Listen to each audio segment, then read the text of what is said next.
ಜೈ ಬಾಬಾ ಸ್ವಾಮಿ. ಹಿಮಾಲಯದ ಸಮರ್ಪಣಾ ಯೋಗ ಭಾಗ 1, ಸಂಚಿಕೆ 6, ಪುಟ ಸಂಖ್ಯೆ 50. ಇವತ್ತಿನ ಗ್ರಂಥ ಪಠಣವನ್ನು ಗುರುವಂದನೆಯೊಂದಿಗೆ ಪ್ರಾರಂಭ ಮಾಡೋಣ. ಓಂ ಗುರುರ್ ಬ್ರಹ್ಮ ಗುರುರ್ ವಿಷ್ಣು ಗುರುರ್ದೇವೋ ಮಹೇಶ್ವರಃ ಗುರುರ್ ಸಾಕ್ಷಾತ್ ಪರಬ್ರಹ್ಮ ತಸ್ಮೈ ಶ್ರೀ ಗುರುವೇ ನಮಃ. ತಸ್ಮೈ ಶ್ರೀ ಗುರುವೇ ನಮಃ. ತಸ್ಮೈ ಶ್ರೀ ಗುರುವೇ ನಮಃ. ಜೈ ಬಾಬಾ ಸ್ವಾಮಿ. ಕೆಲವೊಮ್ಮೆ ಅವರು ಹಿಮಾಲಯದ ಕೆಲವು ಘಟನೆಗಳ ಬಗ್ಗೆ ವರ್ಣಿಸುತ್ತಿದ್ದರು. ಯಾಕೆಂದು ಗೊತ್ತಿಲ್ಲ. ಅವರ ಸಾನ್ನಿಧ್ಯದಲ್ಲಿ ಇದ್ದಾಗ ಯಾವ ಆಲೋಚನೆಗಳು ಮನಸ್ಸಿಗೆ ಬಾರದೆ ಏನನ್ನೂ ಕೇಳಲು ಆಗುತ್ತಿರಲಿಲ್ಲ. ಹಾಗಾಗಿ ಯಾವ ಪ್ರಶ್ನೆಗಳನ್ನು ಕೇಳುವ ಪ್ರಸಂಗವೇ ಉದ್ಭವಿಸುತ್ತಿರಲಿಲ್ಲ. ಅವರ ಸನ್ನಿಧಿಯಲ್ಲಿ ಸಮಯ ಹೋಗುವುದೇ ಗೊತ್ತಾಗುತ್ತಿರಲಿಲ್ಲ. ಅವರು ಸ್ವಭಾವದಲ್ಲಿ ಸ್ವಲ್ಪ ಗಂಭೀರ ವ್ಯಕ್ತಿಯಾಗಿದ್ದರು. ನಾನು ಅವರ ಬಗ್ಗೆ ತಿಳಿದುಕೊಂಡಿರುವ ವಿಚಾರ ತೀರಾ ಕಡಿಮೆಯೆಂದು ಅನಿಸುತ್ತಿತ್ತು. ಅವರು ವಿಶೇಷ ಜ್ಞಾನವಿರುವ ವ್ಯಕ್ತಿಯಾಗಿದ್ದರು. ಅವರು ಆಸುಪಾಸಿನ ಪ್ರಾಂತ್ಯದ ಬಗ್ಗೆ ಸೂಕ್ಷ್ಮವಾಗಿ ತಿಳಿದುಕೊಂಡಿದ್ದರು. ಹಾಗಾಗಿ ಅಲ್ಲಿರುವ ಆಸುಪಾಸಿನ ನೀರು, ಋತುಕಾಲಗಳು, ವೃಕ್ಷಗಳು, ಪಕ್ಷಿಗಳು ಹಾಗೂ ಪ್ರಾಣಿಗಳ ಬಗ್ಗೆ ಸ್ಪಷ್ಟವಾದ ಜ್ಞಾನ ಅವರಿಗಿತ್ತು. ನಿಸರ್ಗದೊಂದಿಗೆ ಸಹಜವಾಗಿ ಬೆಳೆದು ಪ್ರಕೃತಿಮಯವಾಗಿ ಅಲ್ಲಿರುವ ಪ್ರತಿಯೊಂದರ ಬಗ್ಗೆಯೂ ಆಳವಾಗಿ ತಿಳಿದವರಾಗಿದ್ದರು. ಅವರದು ಕೊಂಚ ನಿಧಾನವಾಗಿ ನಡೆಯುವ ಶೈಲಿಯಾಗಿತ್ತು. ಅವರು ಕೋಲು ಹಿಡಿದು ನಡೆದರೂ ಅದು ಬಹಳ ಆಕರ್ಷಕವಾದ ನಡಿಗೆಯ ಶೈಲಿಯಾಗಿತ್ತು. ಅವರ ಪ್ರತಿ ಹೆಜ್ಜೆ ಅಳತೆ ಮಾಡಿಟ್ಟಂತಹ ನಡಿಗೆಯಾಗಿತ್ತು. ಅವರ ಪಾದಗಳು ನೆಲಕ್ಕೆ ಮುಟ್ಟದೆಯೇ ಹಗುರವಾಗಿ ಹೆಜ್ಜೆಯನ್ನಷ್ಟೇ ಇಡುತ್ತಿದ್ದರೆಂಬಂತೆ ನನಗೆ ಅನ್ನಿಸುತ್ತಿತ್ತು. ಅವರು ಯಾವುದಾದರೂ ಹಸಿರು ಎಲೆಯ ಮೇಲೆ ಹೆಜ್ಜೆ ಇಟ್ಟರೆ ಆ ಎಲೆ ಒಮ್ಮೆ ಒತ್ತಿ ಮಡಚಿದಂತಾದರೂ ಅವರು ಪಾದವನ್ನು ಮೇಲೆತ್ತಿದೊಡನೆಯೇ ಅದು ಸ್ಪ್ರಿಂಗಿನಂತೆ ಪುಟಿದೆದ್ದು ಅದರ ಮೊದಲ ಆಕಾರವನ್ನು ಪಡೆದು ಜೀವ ತಳೆದು ನಿಲ್ಲುತ್ತಿತ್ತು. ನನ್ನ ಸಂಪೂರ್ಣ ಜಗತ್ತಿನ ಎಲ್ಲೆಯೂ ಅಲ್ಲೇ ಇತ್ತೆಂಬಂತೆ ನನ್ನ ಆಸಕ್ತಿ ಯಾವಾಗಲೂ ಅವರ ಪಾದಗಳ ಮೇಲಿರುತ್ತಿತ್ತು. ಮೊದಮೊದಲು ಒಂದು ಬಗೆಯ ವಿರೋಧಾಭಾಸ ಉಂಟಾಗುತ್ತಿತ್ತು. ಒಂದೆಡೆ ಗುರುಗಳು ಮುಂದೊಂದು ದಿನ ನನ್ನನ್ನು ನೋಡಲು ಸಾವಿರಾರು ಜನರು ಸಾಲುಗಟ್ಟಿ ಕಾದು ನಿಲ್ಲುತ್ತಾರೆಂದು ಹೇಳಿದ್ದರು. ಆದರೆ ಇಲ್ಲಿ ನೋಡಿದರೆ ಗುರುಗಳು ನನ್ನನ್ನು ಈ ದಟ್ಟ ಅಡವಿಯ ದೊಡ್ಡ ಕಂದರಕ್ಕೆ ಕರೆತಂದಿದ್ದರು. ಆಗ ನಾನು ಇವರು ಪ್ರಾಯಶಃ ನನ್ನ ಮುಂದಿನ ಜನ್ಮದ ಘಟನೆಯ ಬಗ್ಗೆ ಹೇಳಿದ್ದರೆಂದುಕೊಳ್ಳುತ್ತಿದ್ದೆ. ಸಂಕ್ಷಿಪ್ತವಾಗಿ ಹೇಳಬೇಕೆಂದರೆ ಅದೆಲ್ಲ ಅಸಾಧ್ಯ ಅನಿಸುತ್ತಿತ್ತು. ಆ ಹೊತ್ತಿನಲ್ಲಿ ನನಗನ್ನಿಸುತ್ತಿತ್ತೇನೆಂದರೆ ಪ್ರಾಯಶಃ ನಾನು ಇನ್ನು ಈ ಕಾಲುವೆಯಲ್ಲಿ ಸದಾ ಅವರೊಂದಿಗೆ ಅವರ ರೀತಿಯಲ್ಲಿ ಬದುಕಬೇಕಾಗುತ್ತದೆಯೋ ಏನೋ. ನನಗೆ ವಾಪಸ್ಸು ಮನೆಗೆ ಹೋಗಲು ಸಾಧ್ಯವೇ ಇಲ್ಲವೇನೋ. ಯಾಕೆಂದರೆ ನನ್ನ ಕಾಲು ಸ್ವಲ್ಪ ಜಾರಿದರೂ ನಾನು ನೇರವಾಗಿ ಕಂದರದ ಒಳಗೆ ಬಿದ್ದು ಸಾಯುವುದಂತೂ ಸತ್ಯ. ಅವರು ನನ್ನನ್ನು ಈ ಸ್ಥಳಕ್ಕೆ ಯಾಕೆ ಕರೆದುಕೊಂಡು ಬರಬೇಕಿತ್ತು? ಯಾಕೆಂದು ಗೊತ್ತಿಲ್ಲ. ಪ್ರಾರಂಭದಲ್ಲಿ ನನಗೆ ಈ ರೀತಿಯಾಗಿ ನಕಾರಾತ್ಮಕ ವಿಚಾರಗಳು ಬರುತ್ತಿದ್ದವು. ಬರುತ್ತಾ ಇಂತಹ ನಕಾರಾತ್ಮಕ ವಿಚಾರಗಳು ಸಂಕುಚಿತಗೊಂಡು ಕೊನೆಗೆ ಪೂರ್ತಿಯಾಗಿ ನಿಂತು ಹೋಯಿತು. ನನ್ನ ಹಳೆಯ ಸರ್ವಸ್ವವು ಕುಗ್ಗಿ ಸಂಕುಚಿತಗೊಂಡು ಆ ಜಾಗದೊಳಗೆ ಸುರುಟಿಕೊಂಡು ಬಿಟ್ಟಿತು. ಮೊದಮೊದಲು ಪ್ರಾಣಿಗಳ ಬೊಬ್ಬೆ ಹಾಗೂ ಚೀರಾಟವನ್ನು ಕೇಳಿಸಿಕೊಂಡಾಗ ಗಾಬರಿಯಾಗುತ್ತಿತ್ತು. ಆ ಗುಹೆಯ ದ್ವಾರಕ್ಕೆ ಕದವಿಲ್ಲದ ಕಾರಣ ಯಾವುದೇ ವನ್ಯಜೀವಿಯು ನೇರವಾಗಿ ಒಳಬರಬಹುದಾಗಿತ್ತು. ಕ್ರಮೇಣ ಆ ಭಯವು ಕಡಿಮೆಯಾಗುತ್ತಾ ಬಂತು. ಅದಾದ ನಂತರ ಗುಹೆಯೊಳಗಿನ ಕತ್ತಲಿನ ಭಯ ನನ್ನನ್ನು ಕಾಡುತ್ತಿತ್ತು. ಅಲ್ಲಿ ಹೋಮಕುಂಡದಿಂದ ಹೊರಹೊಮ್ಮುತ್ತಿದ್ದ ಬೆಳಕು ಮಾತ್ರವಿತ್ತು. ಕತ್ತಲಿನ ಭಾಗಗಳಲ್ಲಿ ಯಾವ ಯಾವ ಗೊತ್ತಿಲ್ಲದ ಪ್ರಾಣಿಗಳಿರಬಹುದೆಂದು ಮನಸ್ಸಿನಲ್ಲಿ ಕಲ್ಪಿಸಿಕೊಳ್ಳುತ್ತಿದ್ದೆ. ಯಾವುದಾದರೂ ಭೂತವೋ ಪ್ರೇತವೋ ಕಾಣಿಸಿಕೊಂಡರೆ ಎಂದು ಕೆಲವೊಮ್ಮೆ ಭಯಪಟ್ಟುಕೊಳ್ಳುತ್ತಿದ್ದೆ. ತಕ್ಷಣ ನನಗೆ ನಾನೇ, ಗುರುಗಳು ಇದ್ದಾರಲ್ಲ, ಅವರ ಸನಿಹಕ್ಕೆ ಯಾವ ಭೂತ ಪ್ರೇತಗಳು ಬರಲು ಸಾಧ್ಯವೇ ಇಲ್ಲ ಎಂದು ಹೇಳಿಕೊಳ್ಳುತ್ತಿದ್ದೆ. ನನ್ನ ಮನದೊಳಗಿನ ಮಾತುಗಳು ಗುರುಗಳಿಗೆ ಅರ್ಥವಾಗುತ್ತಿತ್ತು. ಹಾಗೆಯೇ ಸಂಭಾಷಣೆಗಳಲ್ಲಿ ಅವರು ಉದ್ದೇಶಪೂರ್ವಕವಾಗಿಯೇ ಕೆಲವೊಂದು ಹೆದರಿಸುವ ವಿಷಯಗಳನ್ನು ಪ್ರಸ್ತಾಪಿಸಿ ಪರೋಕ್ಷ ರೀತಿಯಲ್ಲಿ ನನ್ನ ಭಯಗಳನ್ನೆಲ್ಲ ತೆಗೆಯುತ್ತಿದ್ದರು. ಕೆಲವೊಮ್ಮೆ ನನಗೆ ನನ್ನ ಈ ತುಮುಲಕ್ಕೆಲ್ಲ ಶ್ರೀ ಶಿವಬಾಬಾ ಸ್ವಾಮಿ ಕಾರಣವೆಂದು ಅನಿಸುತ್ತಿತ್ತು. ಅವರು ನನ್ನ ಜೀವನದಲ್ಲಿ ಪ್ರವೇಶಿಸದೇ ಇದ್ದಿದ್ದರೆ ಇವೆಲ್ಲ ಆಗುತ್ತಿರಲಿಲ್ಲ. ಗುರುಗಳು ನನ್ನನ್ನು ಪತ್ತೆ ಮಾಡುತ್ತಿರಲಿಲ್ಲ. ಅಂತೆಯೇ ಈ ಕಣಿವೆಗೆ ಬಂದು ಬೀಳುತ್ತಿರಲಿಲ್ಲ. ಇದು ಕಂದರವೋ ಅಥವಾ ಪಾತಾಳ ಲೋಕವೋ ಎಂದು ದಿಕ್ಕು ತೋರದೆ ಯೋಚಿಸುತ್ತಿದ್ದೆ. ಘೋರವಾದ ಅಹಿತವಾದ ಪಾತಾಳ ಲೋಕದ ಬಗ್ಗೆ ಬಾಲ್ಯದಲ್ಲಿ ಕತೆ ಪುಸ್ತಕಗಳಲ್ಲಿ ಓದಿದ್ದೆ. ಹಾಗೆಯೇ ಜನರು ಹೇಳುವ ಪಾತಾಳ ಲೋಕವೆಂದರೆ ಇದೇ ಇರಬೇಕೆಂದು ಕೆಲವೊಮ್ಮೆ ಯೋಚಿಸುತ್ತಿದ್ದೆ. ನಾವು ಇಲ್ಲಿಗೆ ಎಷ್ಟು ಇಳಿದು ಬಂದಿದ್ದೇವೆಂದು ಯಾರಿಗೆ ತಾನೇ ತಿಳಿದಿದೆ. ಹಾಗೆಯೇ ಕೆಳಗಿನಿಂದ ಮೇಲೆ ನೋಡಿದರೆ ಏನೊಂದೂ ಕಾಣುತ್ತಿರಲಿಲ್ಲ. ಈ ಅಪಾಯಕರವಾದ ತಗ್ಗು ಪ್ರದೇಶಕ್ಕೆ ಇಲ್ಲಿಯವರೆಗೆ ಯಾವ ಮನುಷ್ಯನು ಬರುವ ಸಾಹಸ ಮಾಡಿರಲಿಕ್ಕಿಲ್ಲವೆಂದು ಆಲೋಚಿಸುತ್ತಿದ್ದೆ. ಆದರೆ ಪ್ರಾಕೃತಿಕ ದೃಶ್ಯದ ದೃಷ್ಟಿ ವೈಶಾಲ್ಯದಿಂದ ನೋಡಿದಾಗ ಇದು ಬಹಳ ಸುಂದರವಾದ ಶಾಂತವಾದ ಸ್ಥಳವಾಗಿತ್ತು. ಪ್ರಕೃತಿಯೊಂದಿಗೆ ಸಾಮರಸ್ಯವನ್ನು ಸ್ಥಾಪಿಸುವುದಕ್ಕೋಸ್ಕರ ಇದು ಹೇಳಿ ಮಾಡಿದಂತಹ ಸ್ಥಳವಾಗಿತ್ತು.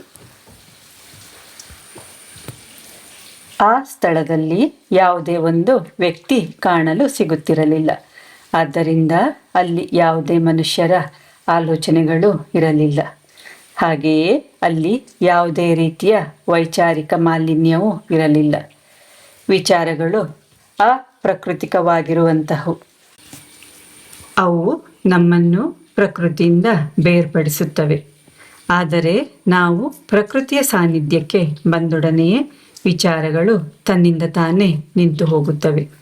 ಗುರುಗಳು ನನ್ನನ್ನು ಎಷ್ಟೊಂದು ಚಟುವಟಿಕೆಗಳಿಂದ ಕೂಡಿದ ವಾತಾವರಣದಲ್ಲಿ ಇಟ್ಟಿದ್ದರೆಂದರೆ ನನಗೆ ಯೋಚನೆ ಮಾಡಲು ಸಮಯವೇ ಸಿಗುತ್ತಿರಲಿಲ್ಲ. ನಮ್ಮ ಎಲ್ಲ ಚಟುವಟಿಕೆಗಳು ನಿಸರ್ಗದ ಸಾನ್ನಿಧ್ಯದಲ್ಲಿ ನಡೆಯುತ್ತಿದ್ದುದರಿಂದ ನನ್ನ ಅರಿವಿಲ್ಲದೆಯೇ ನಾನು ಪ್ರಕೃತಿಯೊಂದಿಗೆ ಬೆರೆತು ಹೋಗಿ ಅದರಿಂದ ತುಂಬ ಕಲಿಯಲಾರಂಭಿಸಿದೆ. ನನಗೆ ಕೆಲವೊಮ್ಮೆ ಪ್ರಕೃತಿಯ ನಿಯಮದ ಅರಿವಾಗುತ್ತಿತ್ತು. ಅದೇನೆಂದರೆ ಯಾವ ಪ್ರಾಣಿ ಶಕ್ತಿಶಾಲಿಯಾಗಿರುತ್ತದೆಯೋ ಅದು ಬದುಕುಳಿಯುತ್ತದೆ, ಯಾವ ಪ್ರಾಣಿ ಬಲಹೀನವಾಗಿರುತ್ತದೆಯೋ ಅದು ಸಾಯುತ್ತದೆ. ಆದರೆ ನಾನು ಅಲ್ಲಿ ಹಲವಾರು ಸಂಗತಿಗಳಿಂದ ತಿಳಿದ ವಿಚಾರವೇನೆಂದರೆ ಬಲಹೀನ ಪ್ರಾಣಿಗಳು ಸಹ ತಮ್ಮ ಸಾಮೂಹಿಕತೆಯಿಂದ ಬಲಶಾಲಿ ಪ್ರಾಣಿಗಳಿಗೆ ತೊಂದರೆಯನ್ನು ತಂದೊಡ್ಡಬಹುದು. ಈ ರೀತಿಯಾಗಿ ಸಂಘಟಿತ ಶಕ್ತಿಯು ಹೆಚ್ಚು ಶಕ್ತಿಯುಳ್ಳ ಪ್ರಾಣಿಗೆ ಸವಾಲಾಗಬಹುದು. ನಮ್ಮ ಗುಹೆಯ ಆಸುಪಾಸಿನಲ್ಲಿ ತೇಜಪತ್ತೆ ಮರಗಳು ಬೇಕಾದಷ್ಟು ಬೆಳೆದುಕೊಂಡಿದ್ದವು. ಅವುಗಳನ್ನು ಕಿತ್ತು ನಮ್ಮ ಆಹಾರದಲ್ಲಿ ಮಸಾಲೆಯನ್ನಾಗಿ ಉಪಯೋಗಿಸುತ್ತಿದ್ದೆವು. ಒಂದು ದಿನ ಇಂತಹ ಎಲೆಗಳನ್ನು ಕೀಳಲು ಮರವೇರಿದೆ. ಅಲ್ಲಿ ಜೋಡಿ ಪಕ್ಷಿಗಳು ಗೂಡನ್ನು ಕಟ್ಟಿರುವುದನ್ನು ನೋಡಿದೆ. ಗೂಡಿನಲ್ಲಿ 3 ಮೊಟ್ಟೆಗಳಿದ್ದವು. ಗಂಡು ಹಕ್ಕಿ ಹೊರ ಹೋದಾಗ ಹೆಣ್ಣು ಹಕ್ಕಿ ಗೂಡಲ್ಲೇ ಉಳಿದುಕೊಳ್ಳುತ್ತಿತ್ತು. ಕ್ರಮೇಣ ಆ ಹಕ್ಕಿಗೂಡು ನನ್ನ ಆಕರ್ಷಣೆಯ ಬಿಂದುವಾಗಿ ಬಿಟ್ಟಿತು. ಆ ಹೆಣ್ಣು ಹಕ್ಕಿ ಅಲ್ಲೇ ಅಕ್ಕಪಕ್ಕ ಹಾರಾಡಿ ಗೂಡಿಗೆ ಕೂಡಲೇ ಮರಳುತ್ತಿತ್ತು. ಗಂಡು ಹಕ್ಕಿ ಬೆಳಗ್ಗೆ ಹಾರಾಡಲು ಹೋದರೆ ಸಂಜೆಯವರೆಗೂ ಮರಳುತ್ತಿರಲಿಲ್ಲ. ಅದೇನಾಯ್ತೋ ಗೊತ್ತಿಲ್ಲ, ಒಂದು ಸಂಜೆ ಆ ಗಂಡು ಹಕ್ಕಿ ಗೂಡಿಗೆ ಮರಳಲೇ ಇಲ್ಲ. ಆ ಹೆಣ್ಣು ಹಕ್ಕಿ ತುಂಬ ನೊಂದುಕೊಂಡಿತ್ತು. ಆ ಹೆಣ್ಣು ಹಕ್ಕಿ ಗಂಡು ಹಕ್ಕಿಗಾಗಿ ಕಾಯುತ್ತಲೇ ಇತ್ತು. ಆದರೆ ಅದು ಬರಲೇ ಇಲ್ಲ. ಕೆಲವು ದಿನಗಳವರೆಗೆ ಮರುಗಿದ ಹೆಣ್ಣು ಹಕ್ಕಿ ನಂತರ ತನ್ನ ದುಃಖವನ್ನು ಮರೆತು ಬಿಟ್ಟಳು. ಒಂದೆರಡು ದಿನಗಳಲ್ಲಿ 2 ಮೊಟ್ಟೆಗಳು ಒಡೆದು ಮರಿಗಳು ಹೊರಬಂದವು. ಪ್ರಾಯಶಃ 3ನೆಯ ಮೊಟ್ಟೆ ಬಿದ್ದು ಒಡೆದು ಹೋಗಿತ್ತೋ ಏನು. ಅಂದಿನಿಂದ ಆ ತಾಯಿ ಹಕ್ಕಿ ಬೆಳಗ್ಗೆ ಹೋಗಿ ಸಂಜೆ ಮರಳುವಾಗ ಕೊಕ್ಕಿನಲ್ಲಿ ಧಾನ್ಯಗಳನ್ನು ತಂದು ತನ್ನ ಮರಿಗಳಿಗೆ ಉಣಿಸುತ್ತಿತ್ತು. ಪಕ್ಷಿ ಗೂಡಿಗೆ ಮರಳುವ ಸಮಯ ಸಮೀಪಿಸುತ್ತಿದ್ದಂತೆ ಆ ಮರಿಗಳು ಕಾತುರದಿಂದ ತಮ್ಮ ಅಮ್ಮನಿಗಾಗಿ ಕಾಯುತ್ತಿದ್ದವು. ಒಂದು ಸಾಯಂಕಾಲ ಆ ಹಕ್ಕಿ ಹಿಂದಿರುಗುವುದನ್ನು ನೋಡಿದೆ. ಅದು ಆಗಿಂದಾಗೆ ಕೆಳಗೆ ಬೀಳುತ್ತಿತ್ತು. ಕೊನೆಗೆ ಆ ಮರದ ಅಡಿಯಲ್ಲಿ ಬಿದ್ದು ಬಿಟ್ಟಿತ್ತು. ನಾನು ಹತ್ತಿರ ಹೋಗಿ ನೋಡಿದೆ. ಅದು ಯಾವುದೋ ಚಿಕ್ಕ ಬಾಣದಿಂದ ಗಾಯಗೊಂಡು ಗಾಯದಿಂದ ರಕ್ತ ಸುರಿಯುತ್ತಿತ್ತು. ಅದು ತನ್ನ ಮರಿಗಳು ಇರುವ ಗೂಡಿನ ಕಡೆ ನೋಡಿದಾಗ ಅದರ ನೋಟದಲ್ಲಿ ತನಗಿನ್ನು ಅವುಗಳನ್ನು ರಕ್ಷಿಸಲು, ಅವುಗಳಿಗೆ ಆಹಾರ ತಂದುಕೊಡಲು ಸಾಧ್ಯವಿಲ್ಲವೆಂದು ಕ್ಷಮೆ ಯಾಚಿಸುವಂತೆ ಕಾಣುತ್ತಿತ್ತು. ನಂತರ ಅದು ನನ್ನನ್ನು ನೋಡಿದಾಗ ಆ ನೋಟದಲ್ಲಿ ನಾನು ಅವಳ ಮರಿಗಳಿಗೆ ಅಕ್ಕರೆ ತೋರಿಸಿ ರಕ್ಷಿಸಬಹುದೆಂಬ ಭರವಸೆ ಇದ್ದಂತೆ ಇತ್ತು. ನಾನು ಸ್ವಲ್ಪ ಸಮಯ ಆಕೆಗೆ ನೀರು ಕುಡಿಯಲು ಕೊಟ್ಟು ಆರೈಕೆ ಮಾಡಿದೆ. ಆದರೆ ಅವಳನ್ನು ಉಳಿಸಲು ಆಗಲಿಲ್ಲ, ಸತ್ತು ಬಿಟ್ಟಳು. ನಾನು ನೀರು ಕುಡಿಸಲು ಪ್ರಯತ್ನಿಸುತ್ತಿದ್ದಂತೆ 4 ಧಾನ್ಯಗಳು ಅವಳ ಕೊಕ್ಕಿನಿಂದ ಬಿದ್ದವು. ನಾನು ಆ ಧಾನ್ಯದ ಕಾಳುಗಳನ್ನು ಹೆಕ್ಕಿ ಮರವನ್ನು ಹತ್ತಿ ಗೂಡಿನಲ್ಲಿದ್ದ ಅವಳ ಮರಿಗಳಿಗೆ, ಇದು ನಿಮ್ಮ ಅಮ್ಮ ಬಹಳ ಕಷ್ಟಪಟ್ಟು ಹಾರುತ್ತಾ ತಂದ ಕಡೆಯ ಆಹಾರದ ತುತ್ತು ಎನ್ನುತ್ತಾ ಉಣಿಸಿದೆ. ಅವುಗಳಿಗೆ ಏನು ಅರ್ಥವಾಗದೆ ತಾಯಿಗಾಗಿ ಕತ್ತನ್ನು ಮುಂದೆ ಚಾಚುತ್ತಿದ್ದವು. ಆಕೆ ಗೂಡಿಗೆ ವಾಪಸ್ಸಾಗಲು ಸಾಧ್ಯವಿಲ್ಲವೆಂದು ನನಗೆ ಮಾತ್ರ ಗೊತ್ತಿತ್ತು. ನಾನು ಆ ಹಕ್ಕಿಯನ್ನು ಆ ಮರದ ಬುಡದಲ್ಲೇ ಮಣ್ಣು ಮಾಡಿ ಅದನ್ನು ಗಾಯಗೊಳಿಸಿ ಸಾಯಲು ಕಾರಣವಾದ ಮನುಷ್ಯನ ಬಗ್ಗೆ ಯೋಚಿಸತೊಡಗಿದೆ. ಮನುಷ್ಯನು ಎಷ್ಟು ಕ್ರೂರಿಯಾದ ಪ್ರಾಣಿಯಾಗಿದ್ದಾನೆ. ಗುರುಗಳು ನನ್ನನ್ನು ಮನುಷ್ಯರಿಂದ ದೂರವಿರುವಂತೆ ಮಾಡಿ ಒಳ್ಳೆಯದನ್ನೇ ಮಾಡಿದ್ದರು. ಅಷ್ಟಕ್ಕೂ ಆ ಹಕ್ಕಿ 2 ಎಳೆ ಕೂಸುಗಳ ತಾಯಿ. ಅವುಗಳಿಗಾಗಿ ಕೊಕ್ಕಿನಲ್ಲಿ ಆಹಾರವನ್ನು ಹೊತ್ತು ತರುತ್ತಿದ್ದಳೆಂಬುದು ಆ ಬಾಣ ಬಿಟ್ಟು ಗಾಯಗೊಳಿಸಿದ ಬೇಡನಿಗೇನು ಗೊತ್ತು. ಆ ಪರಿಸ್ಥಿತಿಯಲ್ಲಿ ನಾನು ಆ ಪುಟ್ಟ ಹಕ್ಕಿ ಮರಿಗಳಿಗೆ ಯಾವಾಗಲೂ ಏನಾದರೂ ತಿನ್ನಲು ಕೊಡುತ್ತಿದ್ದೆ. ಅವುಗಳು ನಿಧಾನವಾಗಿ ಬೆಳೆದು ಹಾರಿ ಹೋದವು. ಆ ತಾಯಿ ಹಕ್ಕಿಯ ಕೊನೆಯ ಆಸೆಯನ್ನು ನೆರವೇರಿಸಿದನೆಂದು ನನಗೆ ಸಮಾಧಾನವಾಯಿತು. ಆ ಹಕ್ಕಿಯ ಘಟನೆಯು ನನಗೆ ತಾಯಿಯ ಹೃದಯದ ಬಗ್ಗೆ ಅರಿವು ಮೂಡಿಸಿತು. ನಂತರ ನನಗನಿಸಿದ್ದೇನೆಂದರೆ ಆ ಹಕ್ಕಿ ಪ್ರಾಯಶಃ ನಾಗಾಲ್ಯಾಂಡ್ ಸೀಮೆಗೆ ಹೋಗಿರಬೇಕು. ಅಲ್ಲಿನ ಆದಿವಾಸಿಗಳು ಹಕ್ಕಿಗಳನ್ನು ಬೇಟೆಯಾಡಿ ತಿನ್ನುತ್ತಾರೆ. ಹಾಗಾಗಿ ಅಲ್ಲಿಯ ಪ್ರದೇಶದ ಆಕಾಶದಲ್ಲಿ ಹಕ್ಕಿಗಳು ಹಾರಾಡುವುದನ್ನು ನೋಡಲು ಸಾಧ್ಯವಿರಲಿಲ್ಲ. ಅಲ್ಲಿಯ ನಿವಾಸಿಗಳು ಕೇವಲ ಹಕ್ಕಿಗಳನ್ನು ಬೇಟೆಯಾಡಿ ತಿನ್ನುವುದಷ್ಟೇ ಅಲ್ಲ, ನಾಯಿಗಳನ್ನು ತಿನ್ನುತ್ತಿದ್ದರು. ಯಾರಿಗಾದರೂ ಸರಿ, ಜನ್ಮ ನೀಡುವ ಪ್ರಕ್ರಿಯೆಯೇ ಬಹಳ ದೊಡ್ಡ ಹಾಗೂ ಕಠಿಣವಾದ ಕ್ರಿಯೆ ಎಂದು ನಾನು ಯೋಚಿಸುತ್ತಿದ್ದೆ. ಆದರೆ ಅದಕ್ಕಿಂತಲೂ ಮುಖ್ಯವಾದ ಪ್ರಕ್ರಿಯೆ ಎಂದರೆ ಮಕ್ಕಳನ್ನು ಪೋಷಿಸುವುದು. ಆದರೂ ಅಂತಹ ಮಹತ್ವವಾದ ಪ್ರಕ್ರಿಯೆಯಲ್ಲಿ ತೊಡಗಿರುವ ಒಂದು ಹಕ್ಕಿಯನ್ನು ಸಾಯಿಸಲು ಒಂದು ಕ್ಷಣ ಮಾತ್ರವಷ್ಟೇ ಸಾಕು. ತನಗೆ ಸೃಷ್ಟಿಸಲು ಸಾಧ್ಯವಿಲ್ಲದ ಜೀವಿಯನ್ನು ಕೊಲ್ಲಲು ಮಾನವನಿಗೆಲ್ಲಿದೆ ಹಕ್ಕು? ಹಿಂಸೆ ಎಂಬುದು ಯಾವಾಗಲೂ ಪ್ರಕೃತಿಗೆ ವಿರುದ್ಧವಾದುದು. ನಾವು ರಸ್ತೆಯಲ್ಲಿ ಹೋಗುತ್ತಿರುವಾಗ ನಮಗೆ ಅರಿವಿಲ್ಲದೆ ಒಂದು ಇರುವೆ ನಮ್ಮ ಕಾಲಡಿಗೆ ಸಿಕ್ಕಿ ಜಜ್ಜಿ ಹೋದರೆ ಆ ಹಿಂಸೆಯು ನಾವು ತಿಳಿದು ಮಾಡಿರುವಂತಹದ್ದಲ್ಲ. ಆದರೆ ಉದ್ದೇಶಪೂರ್ವಕವಾಗಿ ಯಾರನ್ನಾದರೂ ಕೊಲ್ಲುವುದು ಅಸ್ವಾಭಾವಿಕವಾದದ್ದು. ಪ್ರಕೃತಿ ನಮಗೆ ಈ ಮನುಷ್ಯ ರೂಪವನ್ನು ಕೊಟ್ಟಿರುವಾಗ ಮನುಷ್ಯನು ತನ್ನ ಮೂಲ ಸ್ವಭಾವದಿಂದ ಎಲ್ಲ ಜೀವಗಳನ್ನು ಪ್ರೀತಿಸಬೇಕು. ನಾವು ಮನಬಂದಂತೆ ದೌರ್ಜನ್ಯದಲ್ಲಿ ತೊಡಗಿಸಿಕೊಳ್ಳುವುದೆಂದರೆ ನಮ್ಮ ಆಧಾರಭೂತವಾದ ಮನುಷ್ಯಗುಣಕ್ಕೆ ವಿರುದ್ಧ ಹೋದಂತೆ. ಇದು ಮಾನವತೆಯು ಅಧೋಗತಿಗೆ ಬಂದಿರುವುದನ್ನು ಸೂಚಿಸುತ್ತದೆ. ಹಾಗಾಗಿಯೇ ಅಹಿಂಸೆಯನ್ನು ಅನೇಕ ಧರ್ಮಗಳು ಪ್ರತಿಪಾದಿಸಿವೆ. ಯಾವುದೇ ರೀತಿಯ ಹಿಂಸೆಯು ಧರ್ಮಕ್ಕೆ ವಿರುದ್ಧವಾದದ್ದು. ಹಿಂಸೆಯು ಮಾನವತೆಯ ಆಚಾರಕ್ಕೆ ವಿರುದ್ಧವಾದದ್ದು. ಇದು ನಮ್ಮ ಆಧ್ಯಾತ್ಮಿಕ ಪ್ರಗತಿಗೆ ನಾವೇ ಕೊಡಲಿಯೇಟು ಹಾಕಿಕೊಂಡಂತೆ. ಅದು ಹೇಗೆಂದರೆ, ಒಂದೆಡೆ ನಾವು ಮಾನವೀಯ ಶಕ್ತಿಯನ್ನು ಜಾಗೃತಗೊಳಿಸುತ್ತಿದ್ದೇವೆ, ಆದರೆ ನಮ್ಮೊಳಗಿರುವ ಜೀವಂತ ಶಕ್ತಿಯನ್ನು ಚುರುಕುಗೊಳಿಸುವ ಕೆಲಸದಲ್ಲಿ ತೊಡಗಿಸಿಕೊಳ್ಳುತ್ತಿರುತ್ತೇವೆ. ಇನ್ನೊಂದೆಡೆ ನಾವು ಸತ್ತ ಪ್ರಾಣಿಗಳನ್ನು ತಿನ್ನುತ್ತಾ ಸತ್ತು ಹೋದ ಶಕ್ತಿಯನ್ನು ನಮ್ಮೊಳಗೆ ಸೇರಿಸಿಕೊಳ್ಳುತ್ತಿರುತ್ತೇವೆ. ಇಂತಹ ವಿರೋಧಾಭಾಸ ಕ್ರಿಯೆಗಳಿಂದ ನಮ್ಮೊಳಗಿನ ಜೀವಂತ ಶಕ್ತಿಯನ್ನು ಎಚ್ಚರಗೊಳಿಸುವುದಾದರೂ ಹೇಗೆ?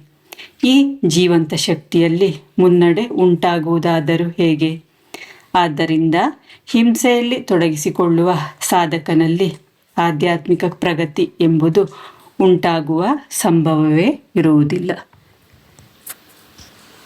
ಜೈ ಬಾಬಾ ಸ್ವಾಮಿ. ಇವತ್ತಿನ ಗ್ರಂಥ ಪಠಣವನ್ನು ಮುಕ್ತಾಯಗೊಳಿಸುತ್ತಿದ್ದೇನೆ. ಈಗ ಶಾಂತಿ ಪಾಠ.